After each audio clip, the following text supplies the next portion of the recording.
সম্প্রতি নুরাল পাগল নামে এক ব্যক্তির লাশ কবর থেকে তুলে পুড়িয়ে ফেলা হয়েছে। কাজটি কতটুকু ভালো বা মন্দ হয়েছে আপনি কি মনে করেন? এই কাজ মন্দ কাজ সেটা বোঝার জন্য তো কমন সেন্স যথেষ্ট। ইমানদারও হওয়া লাগে না, কমন সেন্স থাকলে বোঝা যায় একজন মানুষের লাশের সাথে কোনো প্রকার অসম্মানজনক আচরণ করা ইসলাম আমাদেরকে অনুমোদন করে না। এই কাজগুলো যারা করেছে এরা কোনো দিনদার ধার্মিক মানুষ বলে আমি বিশ্বাস করি না। আমাদের দেশকে অস্থিতিশীল করার জন্য অনেক সময় বিভিন্ন ইস্যুর পেছনে উদরপিণ্ডি বুদুর ঘাড়ে চাপানোর জন্য নানান চক্রান্ত ষড়যন্ত্র দেশি বিদেশি বিভিন্ন সংস্থা বিভিন্ন এজেন্ডা বাস্তবায়নকারীরা থাকে।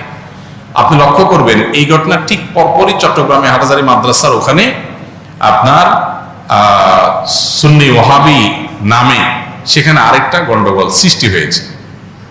তো পরপর এই ঘটনাগুলো সৃষ্টি হওয়া দ্বারা বোঝা যাচ্ছে এটার পেছনে কোনো মাস্টার প্ল্যান হয়তো কাজ করেছে। সাধারণ মানুষের আবেগ, সাধারণ মানুষের অনুভূতি এগুলোকে কেন্দ্র করে আপনার মানুষকে উত্তপ্ত করা, ক্ষিপ্ত করা বা আপনার কোনো অশুভ শক্তি নেতৃত্ব দিয়ে গাইডলাইন করে প্ল্যান ওয়াইজ এগুলো ঘটাচ্ছে কিনা সেটা খতিয়ে দেখাটা যথাযথ কর্তৃপক্ষের দায়িত্ব।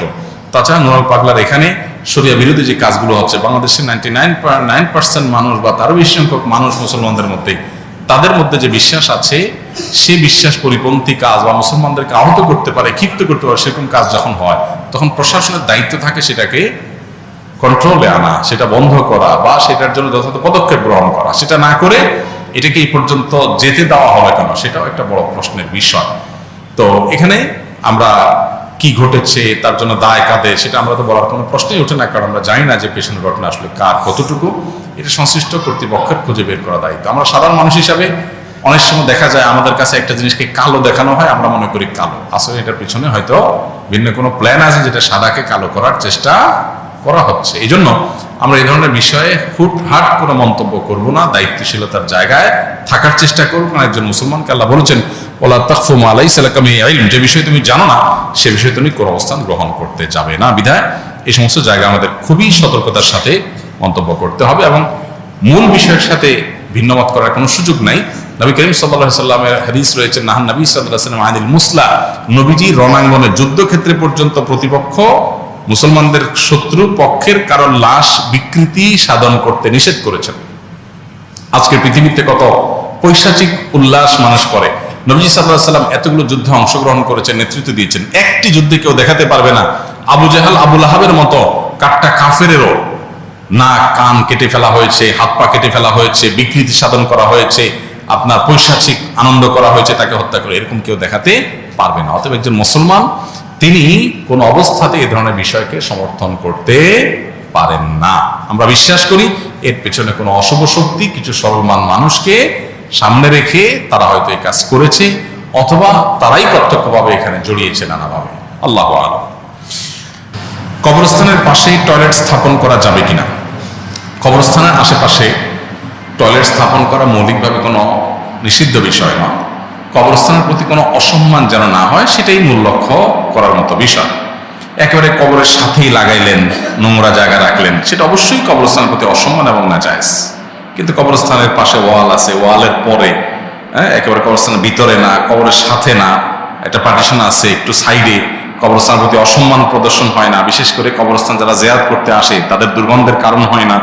তো এই সমস্ত বিষয়গুলো যদি ঠিক রেখে কেউ করে তাতে অসুবিধা নেই।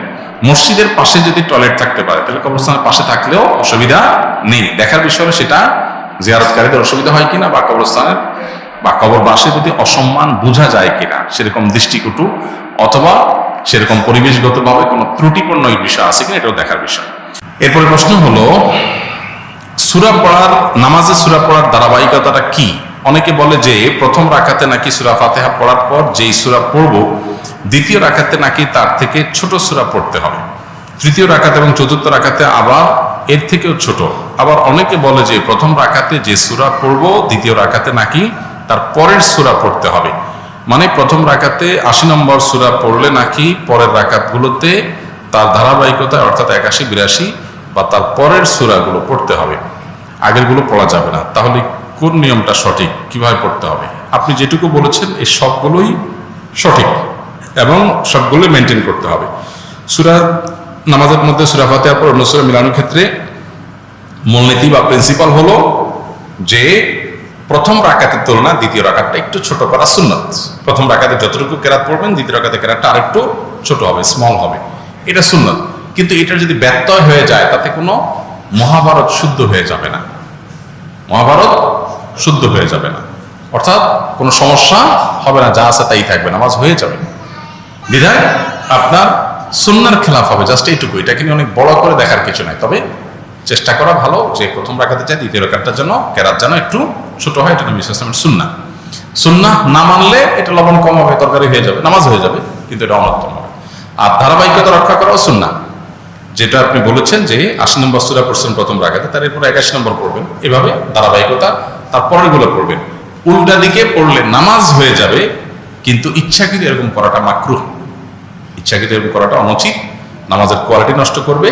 কিন্তু সুন্নাত হলো ধারাবাহিকতা মেনটেন করা। ধারাবাহিকতা মেনটেন না করলে অনেক সময় বিশেষ করে সাধারণ আয়াতের ক্ষেত্রে অর্থ বিকৃতির সম্ভাবনা হতে পারে, যে প্রথমে একটা জিনিস পড়েছেন এরপর আরেকটা জিনিস পড়লেন, অর্থ বিকৃতির সম্ভাবনা যদি নাও থাকে, জিনিসটা সুন্নাত পরিপন্থী করে তেলাওয়াতের আদবের খেলাফ, উল্টা দিকে তেলাওয়াত করা, এই জন্য ধারাবাহিকতা বজায় রেখে করাটা সুন্নাত। এক্ষেত্রেও যদি কখনো আপনার ব্যতিক্রম হয়ে যায়, তাতে যে গুনাহ হয়ে যাবে তা কিন্তু না, নামাজ হয়ে যাবে। রাকি দিয়ে রুকিয়া করা উত্তম নাকি নিজেরা করা উত্তম? নিজেরা করলে সঠিক গাইড কিভাবে পেতে পারি? অবশ্যই নিজে রুকিয়া করাটা উত্তম, নিজে রুকিয়া করাটা সবচেয়ে উত্তম। যদি নিজে না পারেন তখন রাকি শরণাপন্ন হবেন। নিজে রুকিয়া করার নিয়ম কি? কোনো রাকির কাছ থেকে নিয়ম জানবেন, তার কাছ থেকে শিখে নেবেন, বা অনলাইন অফলাইনে বিভিন্নভাবে রুকিয়ার নিয়ে অনেক বই পুস্তক আছে, সেগুলো থেকে জানবেন, জেনে নিজে সেটা অ্যাপ্লিকেশন করবেন। আমরা অনেকে মনে করি যে রুকিয়া বোধ হয় ওনারা না পড়লে হবে না, কোরআনের আয়াত কার্যকর হবে, সেটা উনি পড়লেও হবে, আপনি পড়লেও হবে। এটা ঠিক যে যে যত বেশি আমলদার হবে, যে যত বেশি এক্সপার্ট হবে, যে যত বেশি অভিজ্ঞতা সম্পন্ন হবে, সে এটা তেলাওয়াতের, এটা প্রয়োগের পদ্ধতি ভালো জানে, তারটা অনেক বেশি কার্যকর হওয়ার সম্ভাবনা থাকবে। সেই জায়গা থেকে রাকিদের সাহায্য নিতে পারেন, কিন্তু সেলফ রুকিয়া বা নিজের রুকিয়া করতে কোনো অসুবিধা নেই। আপনি তাদের কাছ থেকে গাইডলাইন নিয়ে নিজেটা নিজে করতে পারবেন। জাযাকুমুল্লাহ খাইর। আমার বাবা স্ট্রোক করে শয্যাশায়ী হয়ে আছেন দীর্ঘদিন ধরে। তিনি সারা জীবন ওনার ভাই বোনের মানুষ করেছেন, কিন্তু তিনি আমার মায়ের সাথে বরাবরই অসদাচরণ করেছেন। এখন দীর্ঘদিন অসুস্থ থাকার পরেও ওনার ভাই বোন ওনার চিকিৎসা ভার বহন করেননি, আর আমার নানুর পরিবারও চিকিৎসা খরচ বহন করার ব্যাপারে অসম্মত। আমি এখনো স্টুডেন্ট, বিধায় আমার পক্ষেও চিকিৎসা করা সম্ভব হচ্ছে না। আমি কি সন্তান হিসাবে বাবার দায়িত্ব পালনে ব্যর্থ? আপনার বাবা আপনার মার সাথে খারাপ আচরণ করলেও সন্তান হিসাবে আপনি আপনার বাবার প্রতি আপনার দায়িত্ব আদায়ে ঘাটতি করতে পারবেন না। তিনি অন্যায় করে থাকলে তিনি আল্লাহর কাছে দায়ী থাকবেন, কিন্তু আপনারটা আপনি করতে হবে। মনের বিরুদ্ধে যে হলো, আল্লাহকে খুশি করার জন্য আপনি এটা করবেন। সামর্থ্য থাকলে সাহায্য করবেন, সামর্থ্য যদি না থাকে তাহলে সেক্ষেত্রে আপনার দায় নাই। কিন্তু সামর্থ্য নাই যে এটা ক্লিয়ার হইতে হবে। সামর্থ্য নাই এর মানে কি?